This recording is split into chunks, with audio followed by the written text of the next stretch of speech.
오늘 말씀은 출애굽기 18장부터 24장 말씀 보도록 하겠습니다.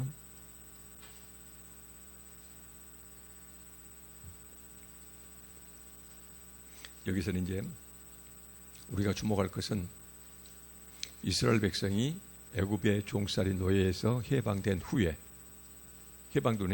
하나님께서는 어디를 향하도록 만드시냐면은 시내 산을 향해서 나아가도록 이렇게 하나님께서 결정해 놓으셨거든요. 자, 먼저 출애굽을 했습니다. 출애굽을 한 백성들이 반드시 거쳐야 할 곳이 있습니다. 그게 바로 시내 산이에요. 그 시내 산은 어떤 의미입니까? 당신이 선택한 백성들로 하여금 너는 내 백성이 되었으니 너는 이 세상을 어떻게 살아야 된다. 그래서 이 세상을 살아갈 법, 율법을 주시기 위해서 이 백성들을 시내 산으로 이렇게 부르시거든요. 그래서 이제 우리가 18장부터 24장까지 쭉 보면은 이 과정이 나옵니다. 크게 보면은 세 가지 축이 있습니다.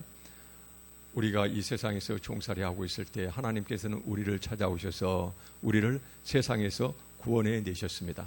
구원해 내셨는데 반드시 구원해 내신 다음에 우리가 하나님 나라에서 살기 전에 반드시 거쳐야 할 곳이 있어요. 그게 바로 뭐냐면은 하나님의 말씀을 받는, 그래서 하나님 말씀을 받을 때도 그냥 받는 것이 아니고 반드시 그 하나님 말씀을 제가 믿고 순종하겠습니다 라는 순종의 언약과 함께 그 말씀을 받고 나서, 그러고 나서 이제 가는 것이 가나안 땅, 하나님이 예비하신 천국 같은 그런 곳이었거든요. 그래서 여기에서 보면은 먼저 시내산을 거쳐서 가나안 땅에 가게 된다, 이것이거든요.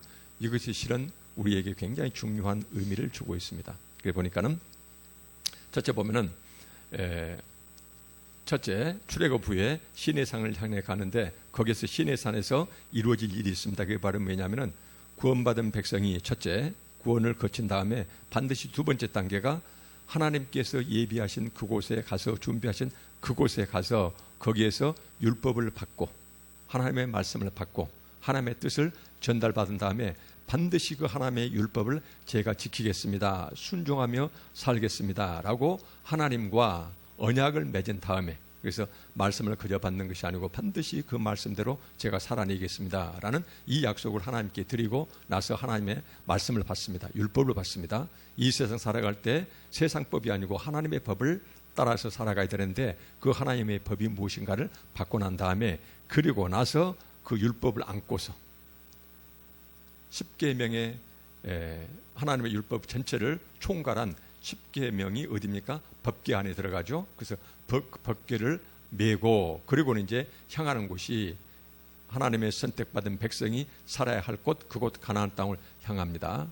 다시 한번 우리가 지금 앞으로 쭉 살펴볼 말씀의 핵심을, 출애굽 후에 그 백성은 그냥 하나님 땅에 들어간 것이 아니고 반드시 그 하나님 땅에서 어떻게 살아야 된다라는 하나님 말씀을 받는 곳, 하나님 말씀을 받는 그곳으로 가서 말씀을 받고, 말씀을 받을 때 그냥 받는 것이 아니고 반드시 그 거룩하신 하나님의 말씀을 제가 지키며 살겠습니다 라는 약속과 함께 그 말씀을 받고 나서 그 말씀을 받고 그 말씀을 가슴에 안고, 여기서 보면 법궤에 그 하나님의 말씀이 압축되어 있는 10계명을 거기다가 담고서 그 법궤를 한 중심에 두고서 그리고 이제 가나안 땅에 들어간다. 여기서 이제 상세히 나와 있어요.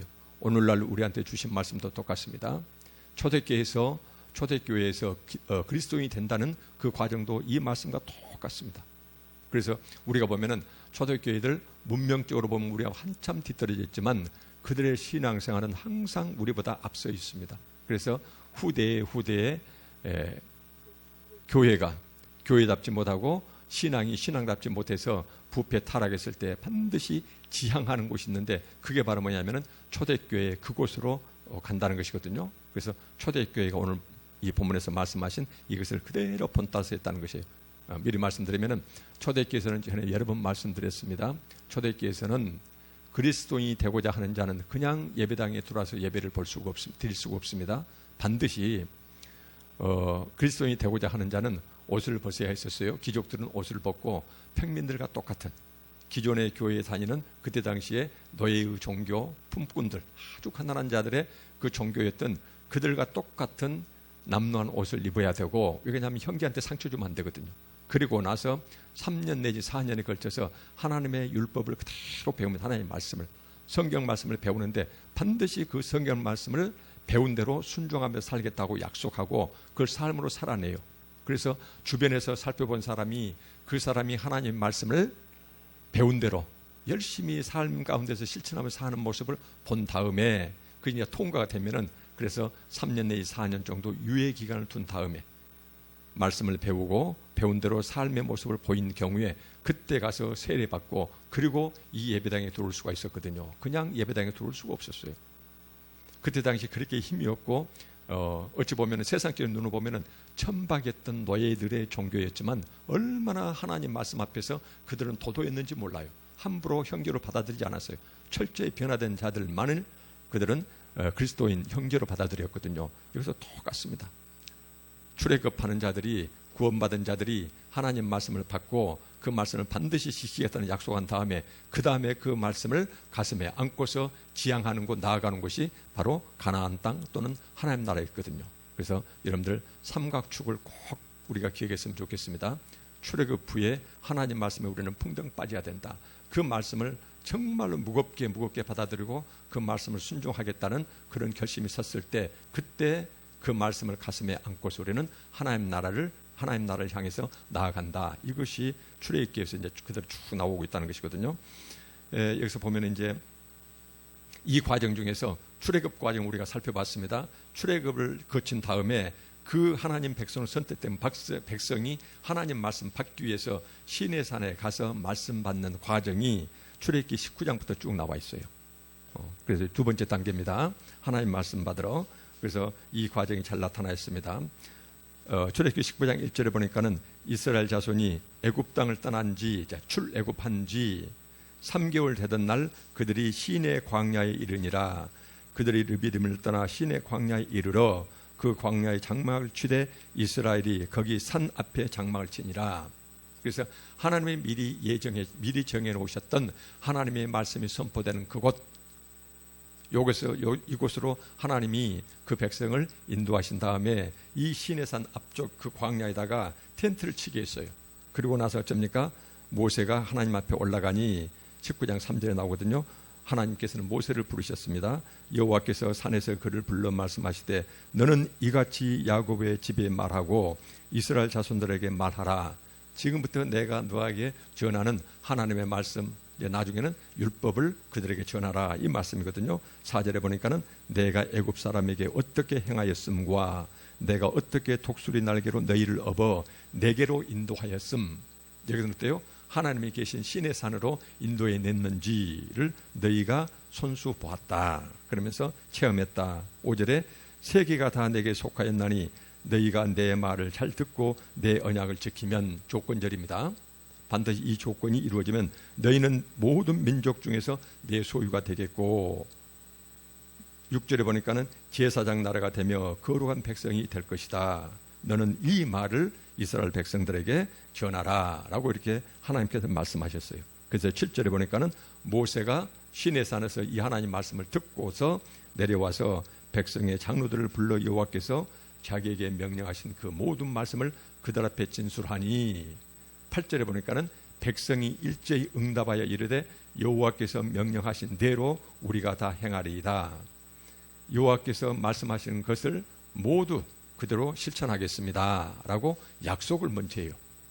그래서 하나님께서는요, 그러고 나서 이제 모세가 백성의 말을 여호와께 전하며 그래서 하나님께서는 그냥 백성들에게 하나님 말씀을 주신 것이 아니고 율법을 주신 것이 아니고 당신이 출애굽시킨 그 백성을 당신이 원하는 그곳으로 불러 모아서 당신이 계신 곳으로 불러와서 반드시 사전에 내가 너희들에게 이 말을 전할 텐데 그 말을 너희들 순종하겠느냐 않겠느냐 이것을 모세로 하여금 백성들에게 말하게 하니까 백성들이 먼저 여호와께서 명령하신 대로 모든 하나님의 말씀을 우리가 전부 다 준행하겠습니다.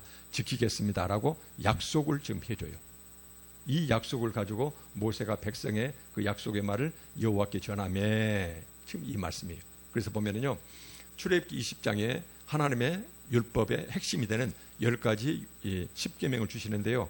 이 10계명 주시기 전에 출애굽기 19장 8절에서 백성들에게 약속을 받고 그 다음에 이 말씀이 선포된 다음에 출애굽기 23장에 보면은요, 23장 2절에 보면은 24장 3절에 보면은 출애굽기 24장 3절에 보면은요, 모세가 와서 여호와의 모든 말씀과 그의 모든 율례를 백성에게 전하매 그들이 한 소리로 응답하여 이르되 여호와께서 말씀하신 모든 것을 우리가 준행하리이다. 그래서 하나님의 말씀이 본격적으로 선포되기 이전에 하나님께서는 반드시 당신의 선지자 모세를 통해서 백성들에게 사전에 약속을 받습니다. 그래서 19장 8절에서 여호와께서 명령하신 대로 우리가 다 행하겠습니다라는 약속을 받은 다음에, 그 다음에 십계명을 주시고, 십계명을 주신 다음에 24장 3절에서 다시 한번 백성들이 여호와께서 말씀하신 모든 것을 우리가 준행, 반드시 어김없이 실천하겠습니다라는 이 약속을 주세요.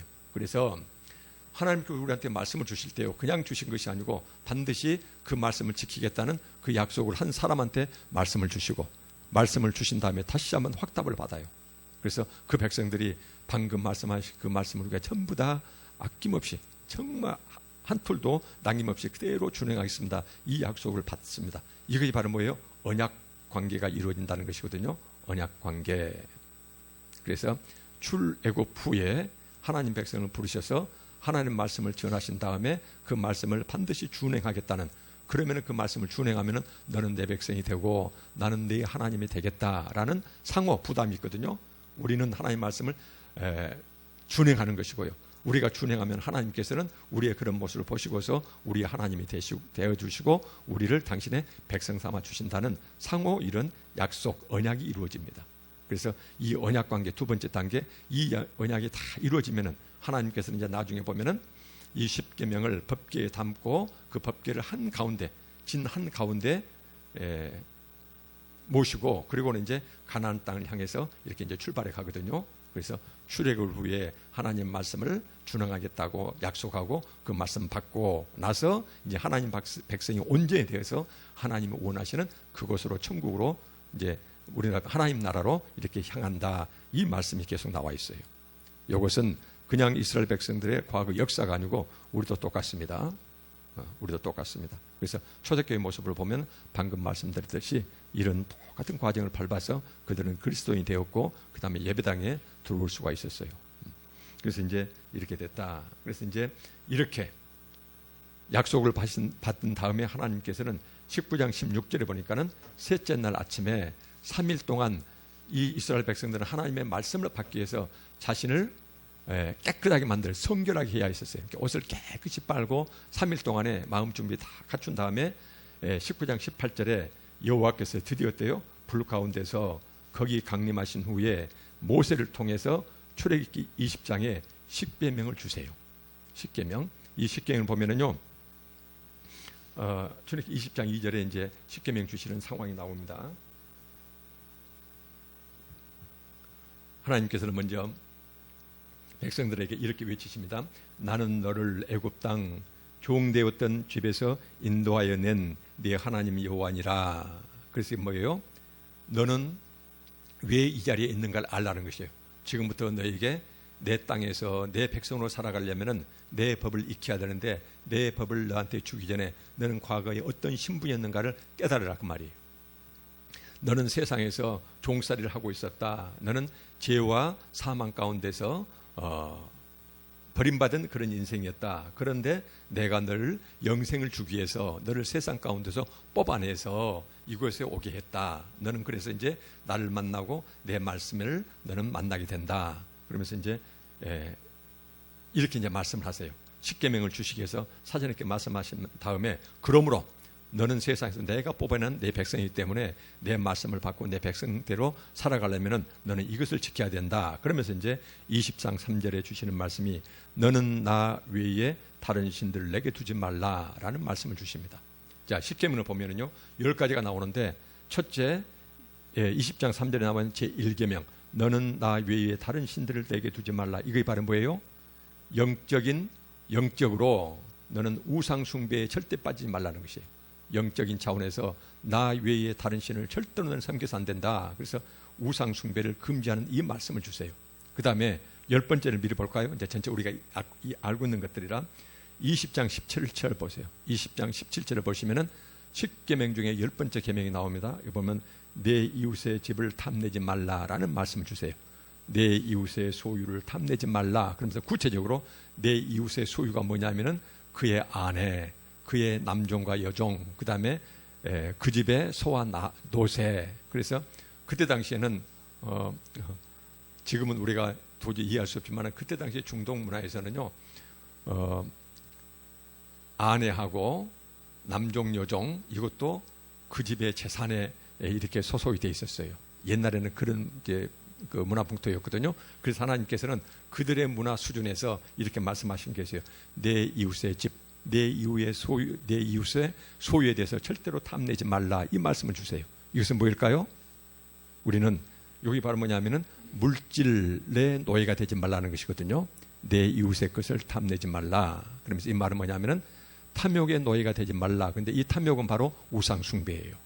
그래서 제1계명은 영적인 차원에서 우상 숭배를 금지하는 것이고, 그 다음에 두 번째 계명부터 9번째 계명까지는 하나님을 사랑하고 이웃을 사랑하는 계명이 쭉 나온 다음에 10번째 계명에서 바로 내 이웃의 집 소유를 탐내지 말라. 이것은 탐욕의 노예가 되지 말라라는 것이거든요. 소위 물질, 탐욕, 탐심의 노예가 되지 말라. 그래서 물질을 우상 숭배하듯이 섬기지 말라, 이 말씀이에요. 그래서 첫 번째 제1계명은 영적인 우상 숭배에 빠지지 말 것, 그 다음에 10번째 계명은 물질의 우상 숭배에 빠지지 말 것, 이 말씀을 조금 주고 계세요, 여기에서. 그래서 이것이 왜 그러냐면요, 히브리 문학에서는요, 그 아주 중요한 그 문학 패턴이 있습니다. 그 문학을 기록할 때 패턴이 있는데, 반드시 당신이 하고자 하는 말씀을 딱 가운데 놓고, 그리고는 제일 앞과 제일 뒤에다가 요놈을 딱 감싸는 형태를 항상 취해요. 그래서 보니까는 첫째, 우리는 두 번째 제2계명이 20장 4절에 나오거든요. 그거 보면은 너를 위하여 우상을 만들지 말고, 그 다음에 20장 7절에 보면 내 하나님 여호와의 이름을 망령되이 일컫지 말고, 8절에 안식일을 기억하여 거룩히 지키고, 그래서 1, 2, 3, 4 계명까지는 여호와 하나님을 사랑하는 것은 이제 여기서 이 얘기를 하고 있거든요. 말씀하시는데, 그 여호와 하나님의 사랑의 첫째 출발점이 바로 뭐냐면은 영적인 우상 숭배에 빠지 말라. 그래서 너는 나 외에 다른 신들을 두지 말라, 이 말씀을 지금 하고 난 다음에, 그 다음에 이제 하나님 사랑과 이웃 사랑은 서로 동전의 앞뒷면과 똑같겠죠. 그래서 하나님을 사랑하는 자는, 그때 20장 12절에 보니까는 내 부모를 공경하고, 그 다음에 살인하지 말고, 간음하지 말고, 도둑질하지 말고, 내 이웃에 대해서 거짓 증거하지 말고, 그래서 이웃 사랑을 쭉 말씀하세요. 그러고 나서는 20장 17절에 내 이웃의 집을 탐내지 말라, 탐욕의 우상에 빠지지 말라, 이 말씀하고 있거든요. 왜 그럴까요? 제1계명은 하나님을 사랑하기 위해서는 영적인 우상 숭배에 빠지면 절대 하나님을 사랑할 수가 없어요. 그래서 2, 3, 4의 여호와 하나님의 사랑을 말씀하시면서 그 첫째 조건으로 너는 나 위에 다른 신을 두지 말라, 영적 우상 숭배에 빠지지 말라, 이 말씀을 하시고, 그 다음에 우상 숭배, 영적인 우상 숭배와 물질의 우상 숭배를 제1계명과 제10계명에 준 다음에 10계명이 있으면 바로 뭐예요? 물질의 우상 숭배에 빠진 자는 절대로 이웃을 사랑할 수가 없거든요. 그러니까는 여기서 뭐냐면은 너는 물질, 탐심, 탐욕에 빠지면은 절대로 이웃을 사랑할 수가 없다. 그러니까는 10번째 계명에 너는 물질의 노예가 되지 말라, 또 탐욕에 빠지지 말라, 탐욕은 곧 우상 숭배다, 이 말씀과 함께 결국은 앞에다가 형제 사랑, 이웃 사랑을 쭉 말씀하신 것이에요. 그래서 다시 한번 말씀드립니다. 10가지 계명은 첫 출발점은 영적 우상 숭배에 빠지지 말라, 그 다음에 마지막 계명은 물질의 우상 숭배에 빠지지 말라, 이것을 여기에서는 내 이웃의 소유를 탐내지 말라, 이 말씀으로 말씀하신 것이거든요. 그래 놓고 가운데다가 하나님 사랑과 이웃 사랑을 배치해 놓고 있어요. 그래서 첫 번째 우상 숭배, 영적 우상 숭배에 빠지면은 하나님을 사랑할 수 없다라는 전제 조건으로 너는 나 위에 다른 신을 두지 말라 하고, 2, 3, 4 계명에서 하나님 사랑의 구체적인 것을 말씀하시고, 그 다음에 맨 마지막에 물질 우상 숭배에 빠지면 형제를 사랑할 수 없다. 그래서 10번째 계명에다가 너는 내 이웃의 소유를 절대로 탐하지 말라라는 말씀을 주신 다음에 그 앞쪽에다가 형제의 사랑에 대해서 쭉 말씀하고 계신다는 것이에요. 그래서 우리는 여기에서 이런 말씀들이 주님도 이런 말씀을 하셨어요. 십계명에 나타난 이런 뜻을 보면은요, 바울이 먼저 고린도후서 6장 15절에 이런 말씀을 했거든요. 우리가 성경 공부하시지 그렇게 하시게요. 고린도후서 6장 15절에 바울은 뭐라 했냐면은 그리스도와 벨리알이 어찌 조화되며, 이 말씀을 하세요. 그리스도와 벨리알이 어찌 조화되겠느냐. 이 말씀은 그리스도 예수 그리스도와 벨리알은 마귀를 말하거든요. 어찌 그리스도 하나님과 그 다음에 마귀가 조화될 수가 있겠느냐, 서로 화목할 수가 있겠느냐, 서로 마음을 합할 수가 있겠느냐, 화합할 수가 있겠느냐, 함께 할 수 있겠는가. 그래서 그리스도와 마귀는 절대로 함께 할 수가 없어요. 함께 할 수가 없다, 이 말씀을 했거든요. 그래서 이 말씀은 마태복음 6장 24절에 예수님께서 그런 말씀하셨습니다. 한 사람이 두 주인을 섬기지 못할 것이니, 이건 두 주인을 뭘 말씀하실까요? 보면은 너희가 하나님과 재물을 겸하여 섬기지 못한다, 이 말씀을 하고 계시거든요. 그래서 이 두 주인은 바로 뭐냐면은 하나님과 재물을 두 주인은 모시고 살아갈 수가 없다, 그 말이에요. 혹 이를 미워하고 저를 사랑하거나 혹 이를 중히 여기고 저를 경히 여긴다. 그래서 예수 그리스도와 마귀가 마음을 함께해서 함께 화합할 수 없듯이, 소위 마귀에 속한 이 탐욕과 그 다음에 이 하나님은 우리가 겸하여 섬길 수가 없다는 것이에요. 그래서 이 두 주인을 함께 섬길 수가 없다. 하나님과 벨리알이 서로 다투고 있는데 내가 둘이를 주인으로 모신다는 것은 모실 수가 없다는 거예요. 반드시 어느 한쪽으로 편을 들 수밖에 없다는 것이에요. 그래서 하시는 말씀이 한 사람이 두 주인을 섬기지 못할 것이니, 그래서 혹 한 사람을 위함, 한 주인을 미워하면은 다른 주인을 사랑하고, 한 주인을 가볍게 여기면은 다른 주인을 예를 들면 존중하고, 그래서 어떤 한 주인을 선택할 수밖에 없지 두 주인을 동시에 모실 수가 없다, 이 말씀을 예수님께 주시면서 너희가 하나님과 재물을 겸하여 섬기지 못한다, 이 말씀을 하세요. 이 말씀을 하나님을 제1계명 뭐예요? 하나님만 섬기라는 것이죠. 하나님만 섬기라. 10번째 계명은 뭐예요? 물질을 너는 섬길 수가 없다, 이 말씀이거든요. 그래서 이것은 하나님을 제1계명에서 하나님을 섬기는 자는 10번째, 절대로 내 이웃의 소유를 탐낼 수가 없다는 것이에요. 탐욕의 노예가 될 수 없다는 것이에요. 이것은 뭐예요? 탐욕, 이것도 우상숭배거든요. 그래서 여기서는 하나님과 재물을 겸하여 섬길 수 없다, 이 말씀과 서로 전부 다 연결이 돼요, 실은. 그래서 주님께서 재물과 하나님을 겸하여 섬길 수가 없다, 그래서 전에 말씀드렸지만 겸하여 섬길 수 없다, 이것이 본래 단어 뜻 의미는 너는 하나님의 노예가 되든지 재물의 노예가 되든지 해야 되지, 하나님과 재물을 동시에 그 두 존재의 노예가 될 수 없다, 그 뜻이에요, 여기서는.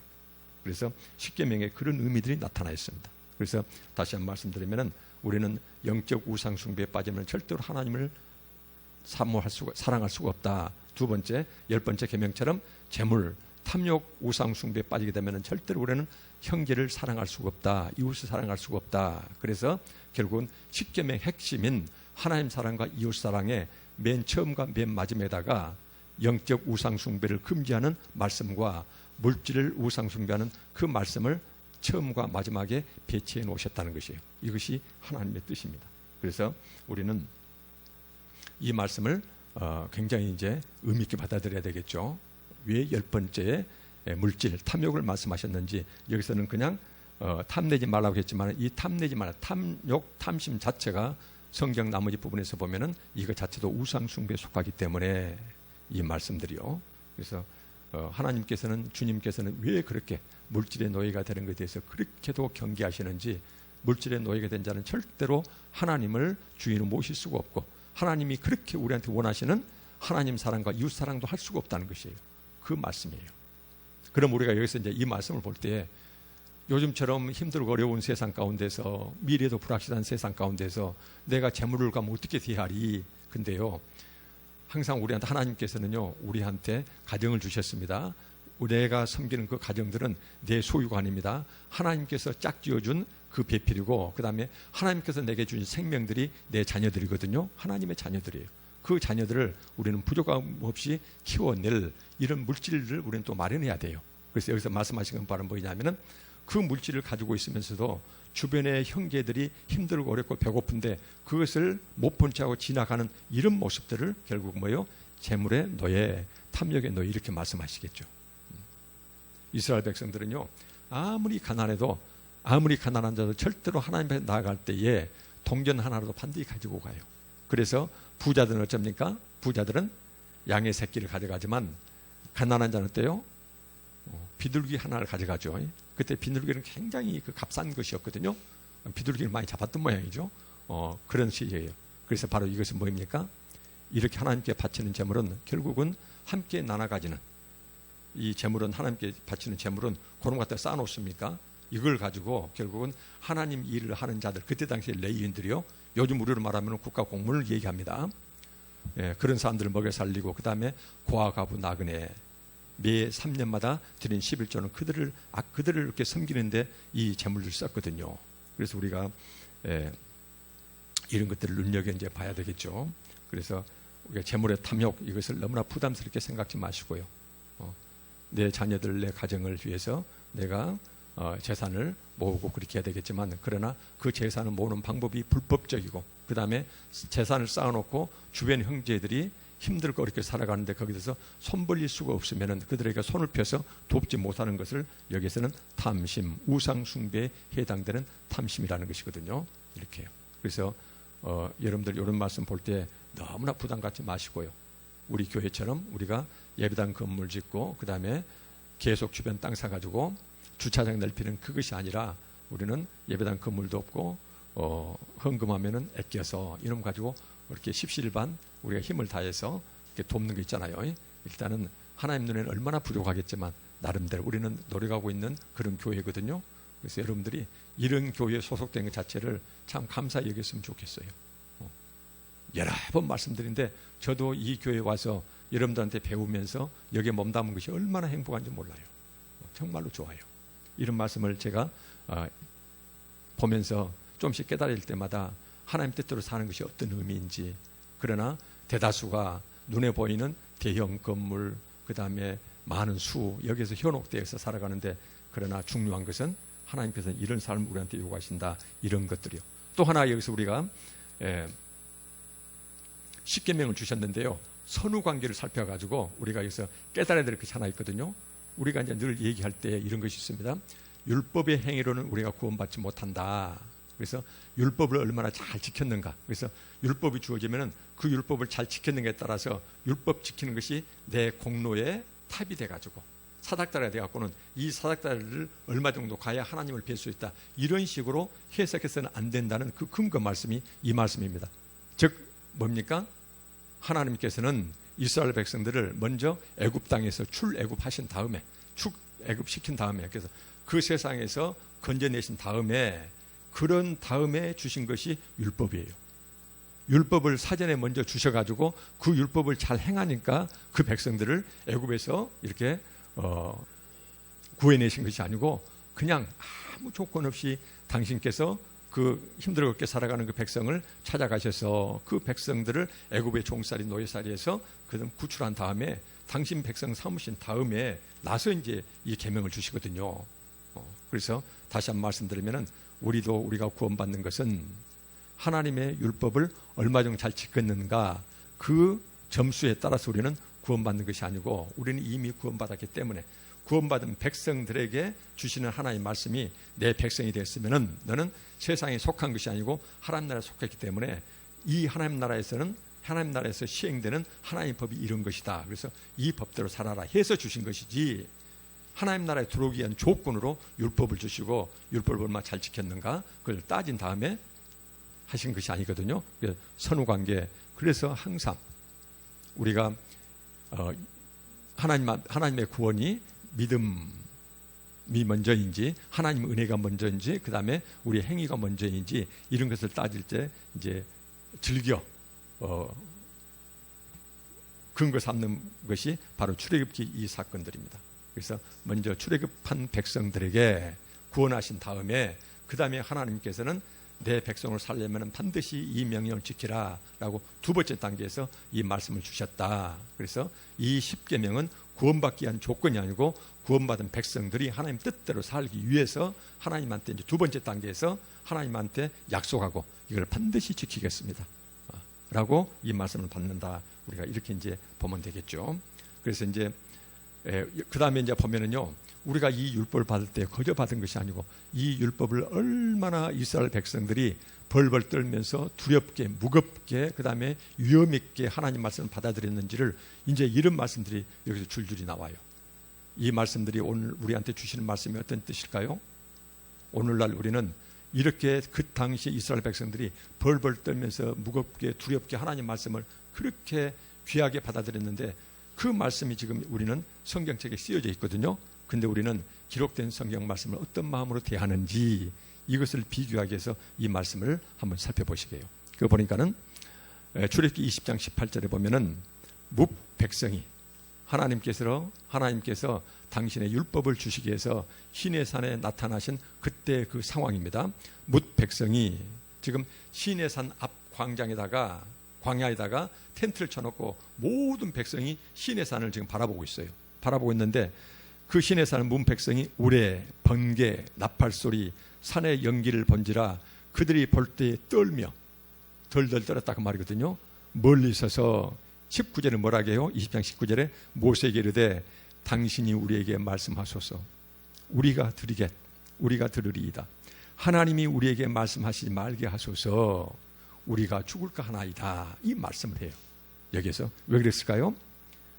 피조물은 조물주 하나님께서 나타나셔서 당신의 말씀을 주시는데 피조물은 이 인간들은 감히 쳐다볼 수도 없는 그 다음에 그 엄청난 위험, 거룩하심, 무게감, 두려움 이런 것 때문에 벌벌 떨면서 볼 때 떨며 멀리 있어서 하나님이 제발 우리한테 직접 말씀하지 못하게 하시 말고 이 모세를 통해서 우리한테 말씀해 주십시오. 하나님께서 직접 나타나서 말씀하시는 걸 우리가 감당할 수가 없습니다.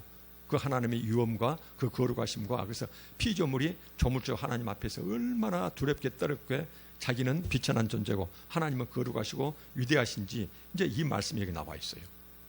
그래서 하나님 말씀을 왜 하나님께서는 우리가 이것을 연출이라고 이제 표현한다면요. 하나님께서 왜 이것을 연출하셨을까요?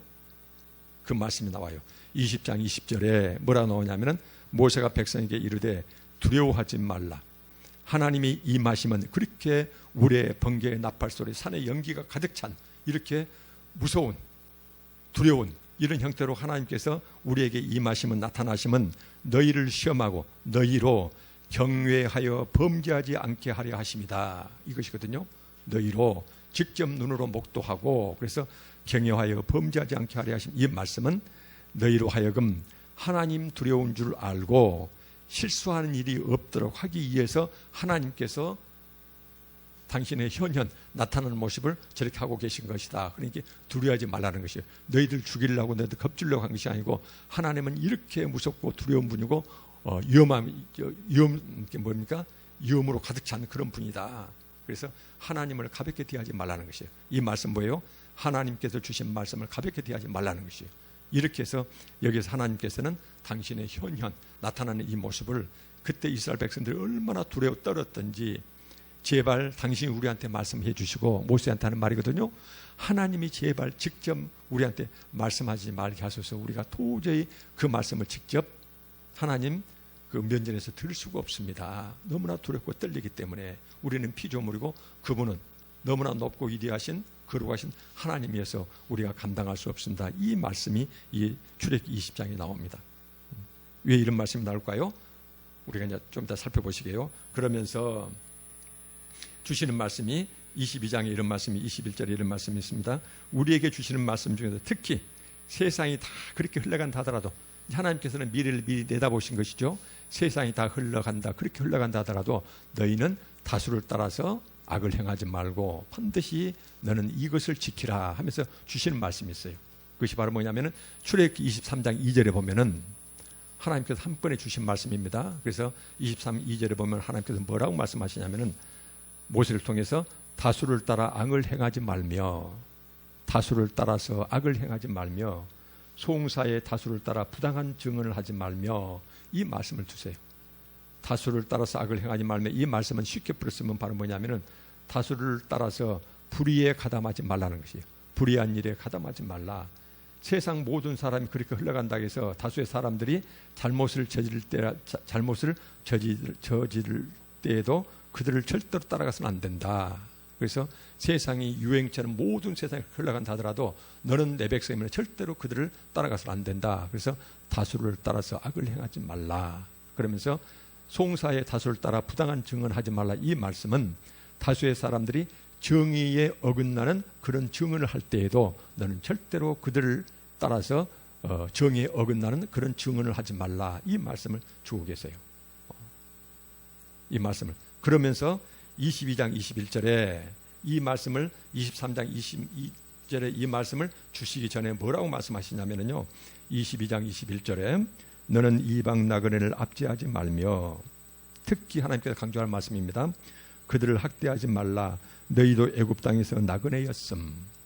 여기 이르기 전 너는 3개월 전에 바로 뭐예요? 바로 직전 3개월 전에 너는 애굽에서 종살이 하고 있었던, 그래서 애굽 땅에서 너는 집 없이 떠노는 불쌍한 나그네에 불과했다. 종살이하는 나그네에 불과했다. 그러면서 네 과거의 신세를 명심하고 힘들고 어려운 형제가 있으면 함부로 대하지 말라. 이 말씀을, 너희도 애굽 땅에서 나그네였기 때문에 너는 이방 나그네를 압제하지 말며 그들을 학대하지 말라. 이 말씀을 주세요. 여기서. 그러면서 너는 과부나 고아를 해롭게 하지 말라. 22절에 이 말씀을 주면서 23절에 내가 만일 그들에게 해롭게 함으로, 이방 나그네, 그 다음에 과부, 그 다음에 고아들, 그들한테 해코지 해가지고 그들을 해롭게 함으로 그들이 내게 부르짖으면, 하나님, 제가 고통스럽게 이렇게 정말 살기 힘듭니다. 이렇게 하나님께 부르짖으면 내가 반드시 그 부르짖음을 듣겠다라고 하면서 24절입니까? 무서운 그런 징벌의 말씀이 나와요. 반드시 그 죄값을 너에게 치르게 하겠다. 이 말씀이 거기 나오거든요. 그래서 보니까는, 자, 이 말씀을 또 강조하는 것은요, 오늘날 우리 한국 교회가 하나님 말씀을 대할 때 어찌 보면은 가장, 우리 정치행위도 마찬가지입니다. 어떤 특정 정당을 지지하거나 그 다음에 어떤 투표를 할 때 우리가 가장 지금 하나님 말씀에 따라 있는 것이 바로 뭐냐면은, 지금 이 사이에서 나그네, 고아, 과부, 나그네에 해당되는 사회의 취약계층들이요, 사회적 약자들이요, 이들에 대해서 한국 교회가 특히 이제 대형교회 중심으로 너무나 동떨어진 이런 행태를 하고 있거든요. 오늘도 오늘 장로님이랑 같이 봤습니다만은 초교파 무슨 기도회든가요? 기도회를 하겠다 보니까는 오늘 저희들한테 편지가 왔어요. 그것이 바로 뭐냐면은요, 에스더라는 그 모임인데요. 그게 바로 뭐냐면은, 예전에 이전 정부 최순실 박근혜 정부 때 그때 성교기 들고 지지했던 그런 세력이거든요. 그리고 잘못된 정보를 계속 퍼뜨리는, 거짓 정보를 퍼뜨리는 그 진원지가 근데 여기에서 지금 과거 여당의 한 정치인에 대해서 지금 지지하고 나서 난리잖아요. 한기총 중심으로. 지금 그 일환으로 그것을 하고 있더라고요. 그런데 우리가 좋습니다. 어떤 정당을, 어떤 정파를 지지하든지 그것은 본인의 자유지만, 문제는 뭐냐면은 그 정당이 지지하는, 또 그 정당이 말하자면 그 정책에 초점을 맞추고 있는 그 사회적 계층이 어딘지를 바라보고, 그 다음에 거기 때문에 계속 억압받고, 그 다음에 어찌 보면은 심지어 좀 심하게 얘기하면은 착취당하고 있는 사회적 취약계층들이요, 이것에 정반대편에 서가지고 지금 이렇게 하고 있거든요. 그래서 우리 한국교회가 저런 게 나타나면은요, 지성교회에서 반드시 의사표시를 해줘야 되거든요. 개교에서 우리가 너무나 힘이 약하니까 해봤자 안 되지만은, 그러나 깨어있는 교단이고 교파라고 그러면은 반드시 여기에 대해서 잘못된 것은 잘못된 것. 그래서 하나님 말씀 떠나있기 때문에 하나님은 그런 하나님이 아니다라고 이것을 밖에다 선포를 해줘야 돼요.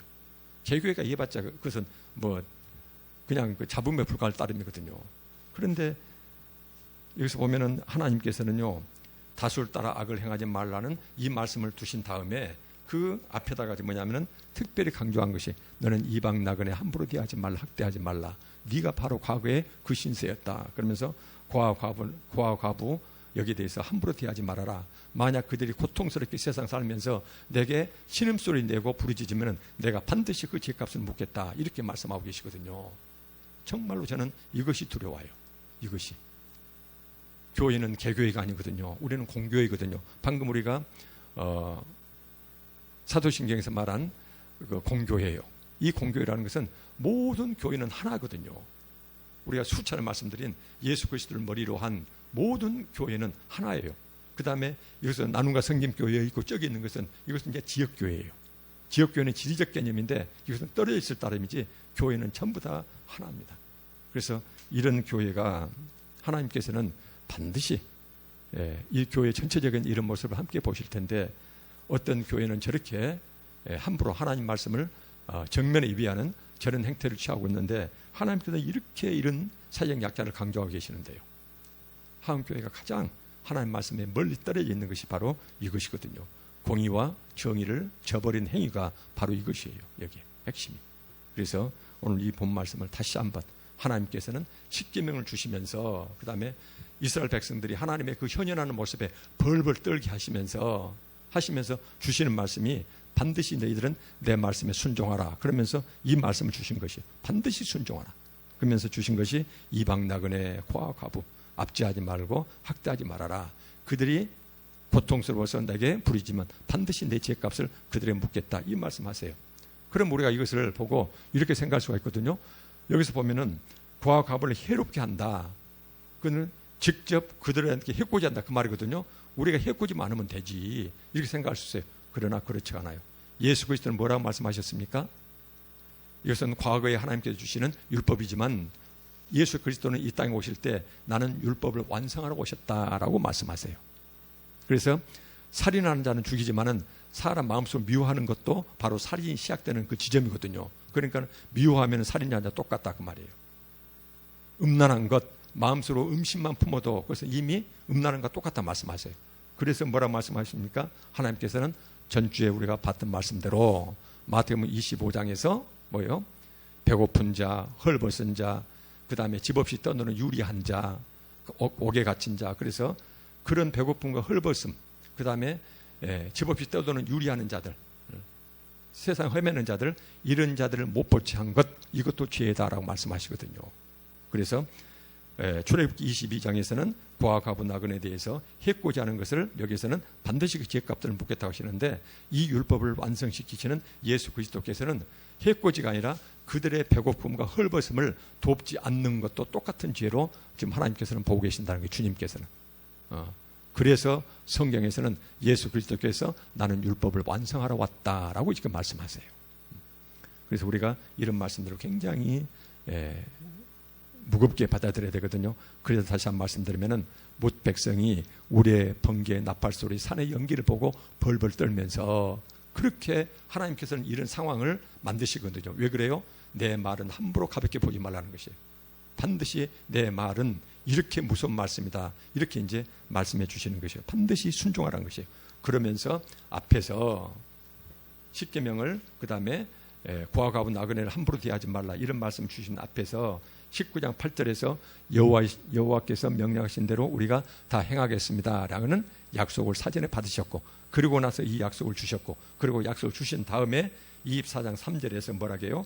여호와께서 말씀하신 모든 것을 우리가 준행하겠습니다 라는 약속을 또 한 번 받는다는 것이에요. 그래서 앞뒤 하나님 말씀에 순종했다는 약속을 주시고 그 가운데다가 하나님은 당신의 율법을 우리한테 주신 것이에요. 가운데 율법이 존재하고 그 앞뒤에서 우리는 반드시 그 하나님의 말씀을 순종하겠습니다라는 언약을 했던 그 당사자예요.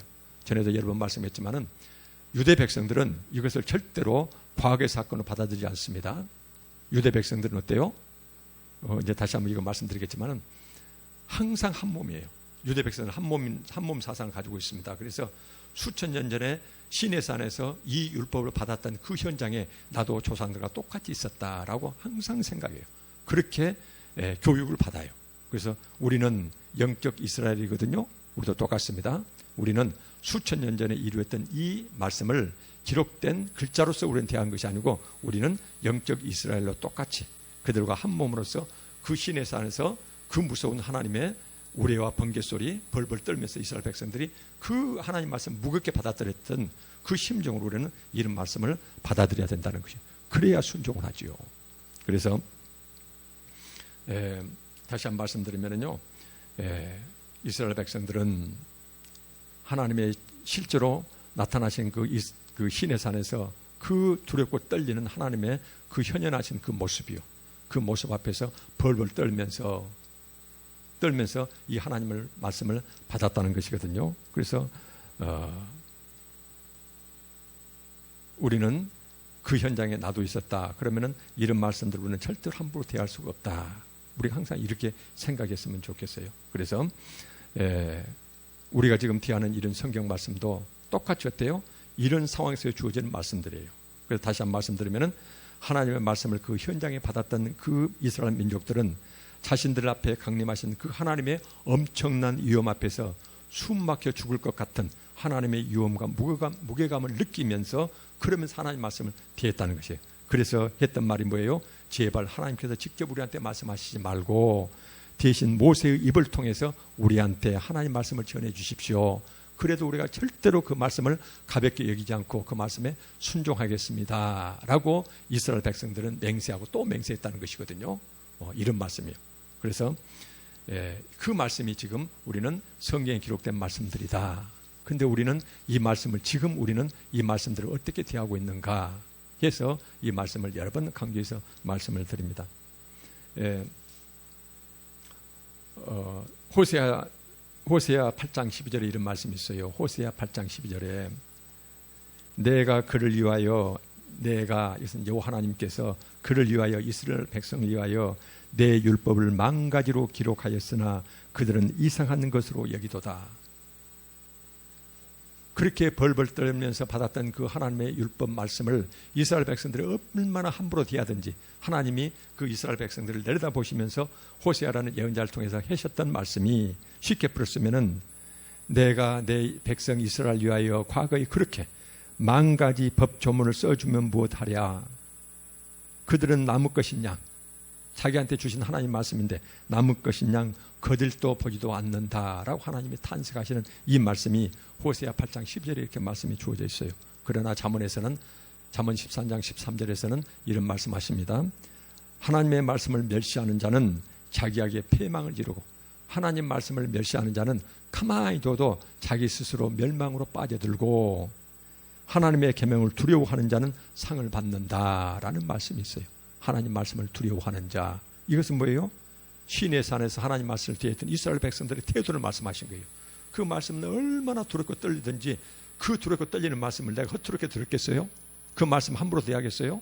여기서 저는 호세아 말씀처럼 그 말씀을 성경에서 그렇게 세세하니 10,000가지로 쓰고 또 기록해 주었는데 근데 그 말씀을 자기와 아무 상관없는 양 그 말씀을 함부로 대한다는 것이에요. 남의 것인 양, 자기하고 아무 관계가 없는 것인 양 거들도 보지도 않는다라고 하나님께서는 탄식하시는 이런 태도가 오늘날 우리들은 없는가 저는 그렇게 생각해 봐요. 오늘날 우리한테 가장 문제되는 건 무엇이죠? 로마서 항상 드린 말씀이요. 로마서 1장 17절 말씀이요. 의인은 오직 믿음으로 말미암아 살리라. 믿음이라는 것을 오늘 한국에서 쓰는 그 사전 의미를 가지고 믿음, 정신작용, 입술로 그 다음에 내가 지식적으로 그 인정하는 것 이것으로 끝내버리고는 하나님께서 그렇게 강조하시는 것들이요. 행함이 있다는 믿음 그렇게 강조하시는데 우리는 믿음을 구원받는다 이렇게 그냥 믿고 하나님께서 이렇게 무게감 있게 위험 있게 백성들이 벌벌 떨면서 받았던 그 말씀을 우리는 그냥 함부로 대한다는 것이요. 전혀 개의치 않아요. 함부로 대하고. 그래서 우리는 이 말씀을 보면서요. 방금 주었던 말씀 하나님께서는 다수를 따라 악을 행하지 말라. 세상이 전부 흘러간다 해서 또는 수많은 신앙인들이 그런 행태의 신앙 모습을 본다 해서 근데 그 가운데 있으면서 아무런 두려움 없이 그들 따라서 흘러가지 말라는 것이거든요. 이렇게 하나님께서는 여러 가지 오늘날 우리한테 주신 말씀들이 많습니다. 그러면서 우리는 지금까지 봤던 말씀을 다시 한번 요약해서 정리하겠습니다. 자, 하나님께 구원받은 자는 세상에서 구출된 다음에 반드시 하나님 말씀 안으로 돌아와야 된다. 그래서 하나님 말씀을 대한다. 대할 때는 그냥 대하는 것이 아니고 하나님께서 주시는 그 말씀을 반드시 내가 준행하고 또 준행하겠습니다 라는 약속을 앞뒤에 딱 배치한 다음에 그 가운데 하나님께서는 그 약속을 받으시고 우리한테 말씀을 주시는데 그래서 성경 전체로 보면은 613가지 하나님의 말씀, 율법이 있는데 그 율법을 10가지로 하나님께서는 압축하셨습니다. 10계명. 그 그 앞까 두 가지가 10가지가 바로 뭐예요? 두 가지라면은 하나님 사랑의 이웃 사랑이죠. 하나님 사랑의 이웃 사랑입니다. 전에 우리가 요한일서에서 하나님 말씀 강의할 때 그렇게 했습니다. 하나님을 사랑하는 자, 하나님을 아는다. 그다음에 자는 반드시 이웃, 형제를 사랑하는 자거든요. 그래서 하나님을 사랑하는지 아는지는 우리는 눈에 보이는 것이 아니라 알 수가 없다는 것이에요. 그래서 하나님을 사랑한다는 것은 곧 이웃을 사랑하는 자, 우리가 확인할 수 있으니까, 눈에 보이는 열매니까. 이래서 하나님께서는 614가지 율법을 십계명 10가지로, 십계명 10가지는 2계명, 주님께서 말씀하신 하나님 사랑과 이웃 사랑, 모두 예언과 선지자의 강령, 모든 하나님 말씀의 두 기둥. 근데 이것을 하나로 하면은 형제 사랑. 이것을 루터는 뭐라고 합니까?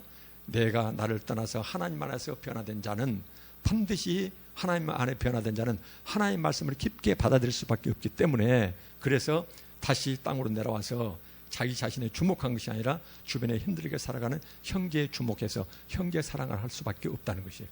그래서 하나님 사랑과 이웃 사랑을, 나를 떠나서 하나님을 사랑하는 자는 하나님 안에서 반드시 변화되고, 변화된 자는 반드시 눈에 보이는 열매로 형제를 사랑하게 된다. 이 말씀을 하고 계세요.